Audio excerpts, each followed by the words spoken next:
We are often told that excess sugar is bad for us, but no one ever really explains why or how. I'm going to provide a clear picture for you in this video so that you can truly understand what sugar does to your body. Let's dive into it. Now, first of all, what is sugar? Okay, and this might be like such a dumb question, but have you ever really thought about, like, when you look at sugar, do you ever think, like, what is this?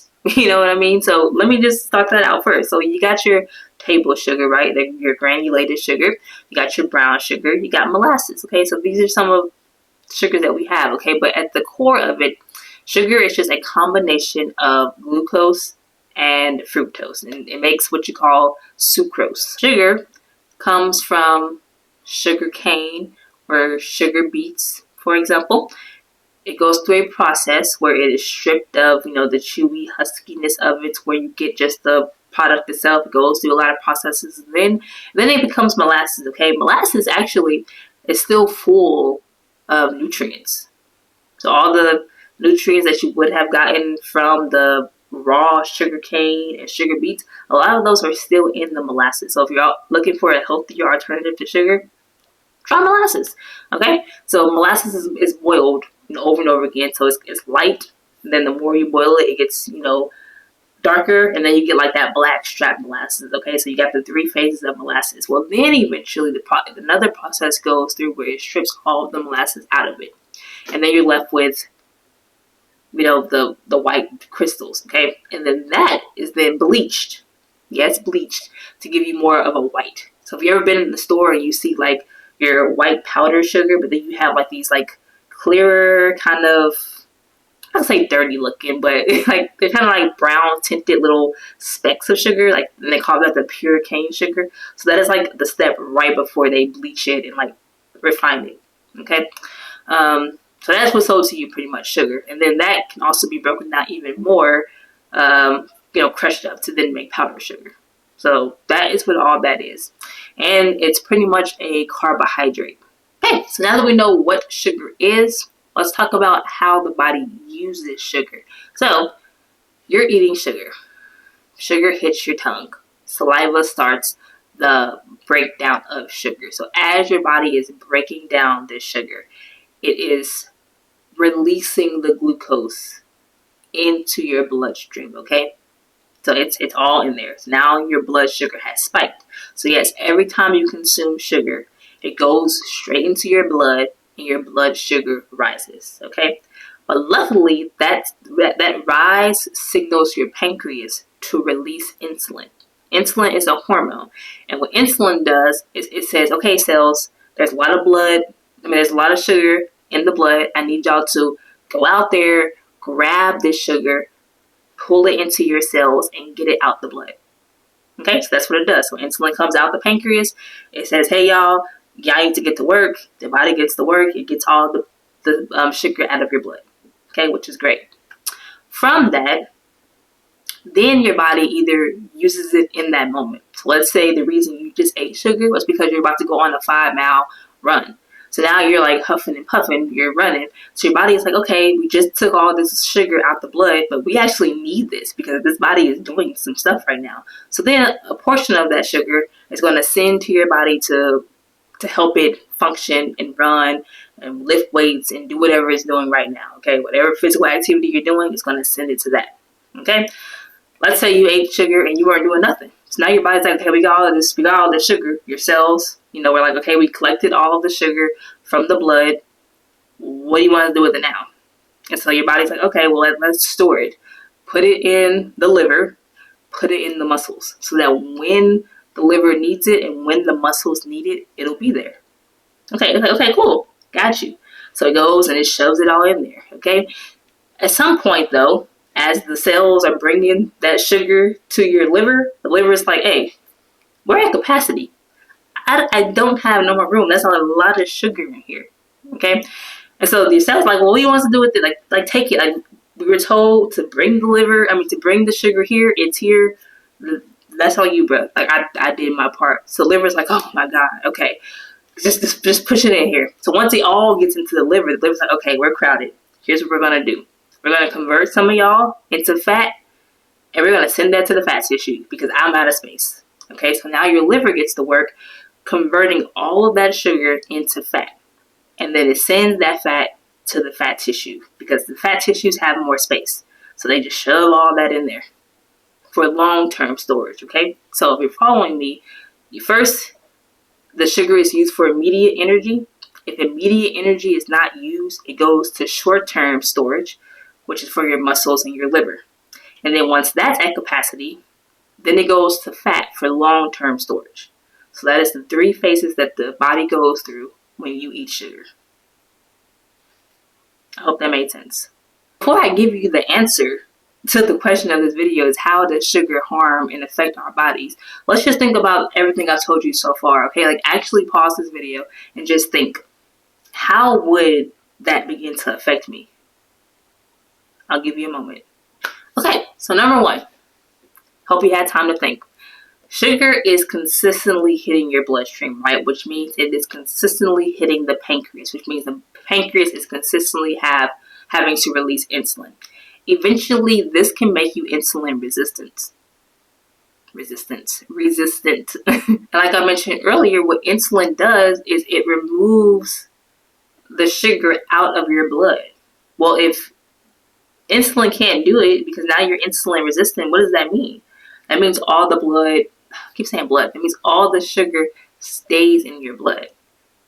And what happens when that occurs is you become diabetic, you start getting blurred vision, your kidneys start to fail, and you become at risk for high blood pressure and like heart attacks. Because what that means is if the sugar is staying in your blood cells, let's say the cell is this big, okay? And then you got some sugar about this big, like in there. Do you see the space left for blood to flow in and out? It constricts it, right? It makes it a very little space for blood to flow in and out because all the sugar is in the way. That means your blood pressure has to rise so that you can really force the blood through, which then can cause heart attacks, okay? So all of that comes from just having too much blood in your bloodstream at one time or continuously, because it's different. You don't get insulin sensitive for, having one day of just like overdoing it on sugar. But when you're consistently having sugar every single day and high levels at that is when we begin to have that insulin resistance. Right, so that's one. For number two, let's pivot back to the liver. So I mentioned that once the sugar leaves your blood cells, one of the places it goes is to your liver. And if the liver gets too full, it has to convert it to fat, right? What happens when there's too much fat in the liver? You are at risk, or you become susceptible to fatty liver disease, which can then cause liver failure. Even though what all the things that your liver does for your body is, I'll let that be a side research project for you. But I can tell you, you do not want your liver to fail. So that was number two. Number three, I also mentioned that the liver begins to convert sugar to fat, and then it sends that fat to your fat tissue. But what happens when fat continues to get pushed into the fat tissue? You get fat. Okay, so that's our third harmful effect: weight gain. Okay, not just any weight gain, not the healthy kind of weight gain. We're getting that weight gain in your abdominal area, in your visceral fat. Okay, which then means, in case we're not sure, that means that the fat is growing around your organs. Okay, so let's say your heart pumps like this, okay? But now there's a bunch of fat around it. So now it can only pump like this because there's no space for it to fully expand. Your lungs, you breathe, here we are, okay? Now there's all this fat around it. So now it's like this. You get what I mean? Like your organs need space to move. And so when you have all this fat in between it and keeping it constricted, that can cause your organs to not be working up to their full capacity. And that can affect a lot of things. A lot of things that are wrong with you that you're experiencing that you might not even interpret that as being a fat issue. Like maybe it's stomach, you're always having gastro problems, maybe you have a hard time breathing, maybe your bladder is just not where it should be, all these functions, it could just because your organs don't have the space.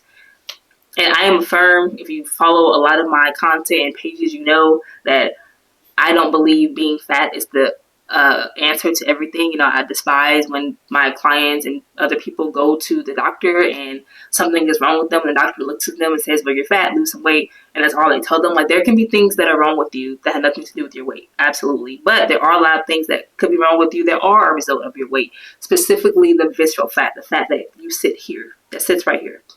Okay, so that's another potential harmful effect of consuming too much sugar. Okay, so maybe you don't give a dang about your body. Okay, you're like, yeah, sure, I don't care about organs fail. I bet you care about your beauty though, right? I bet you care about your vanity. I bet you want to look good. Okay, well, did you know that too much sugar can cause aging, can cause wrinkles? What it does is the sugar kind of starts to break down collagen, which is like what keeps your skin tight and not too sag and too loose. So too much sugar consumption can definitely affect your skin in that way. It's like almost anti-aging, causes you to age a little faster. But on top of that, inflammation. So that's the second thing, which can then cause acne. So when your body is inflamed, it has a lot of different ways of showing that to you, whether that's your skin breaking out, whether that's things throbbing, whether that's muscle soreness, whether that's knee and joint aches, all these things. But yes, pimples is one way of your body letting you know something is wrong inside, and we're pushing that outside of you. So if you don't want to keep having your skin breaking out and pizza face going on, you might want to cut back on the sugar just a little bit. I'm just saying. In addition to that, sugar kind of keeps the inflammation up in your body. So inflammation is just a signal, right? Like I mentioned before, something is going on internally with your body, and your body inflames you to help heal it. That's why when you go and sprain the ankle and then it swells, that's inflammation. So how do I put this? You're not inflamed. Like, inflammation isn't the cause. Inflammation is the symptom. So if something is inflamed, it's because there's something else going on. But that's your body's signal to get rid of it, if that makes sense. The problem is sugar causes your body to be inflamed when there's nothing wrong. So now you're in a constant state of inflammation, which can then affect all different types of your body. And when I'm talking about this, I mean added sugar specifically. Natural sugar that's found in milk or fruits, things like that. That's fine. I'm just talking about like white powder added to things, either via yourself or in packaged products. Now you can read it. It'll say sugars. It'll say, let's say it says sugars 30, and then underneath it says added sugar 15. That means the product already had 15 grams of natural sugar, and they added another 15 of white sugar to it. Okay, so it's the added sugar that I'm referring to. That is what is causing this inflammation, and causing your body to be in an inflamed state. And being in that inflamed state can also begin to affect your digestive tract and start to cause you to have a leaky gut. So we always got diarrhea, IBS, all that stuff is probably sugar. I'm not saying that's the cause, but it could be one of them. And then lastly, tooth decay. That's why it's very important. And I learned this a long time ago when I looked up what causes cavities, but it's sugar sitting on your teeth. It begins to break down the enamel, which then allows for cavities to form, causing that tooth to get, weak, rotten, and then lost by either pulling it, having to have it pulled, or just literally just falling out, right?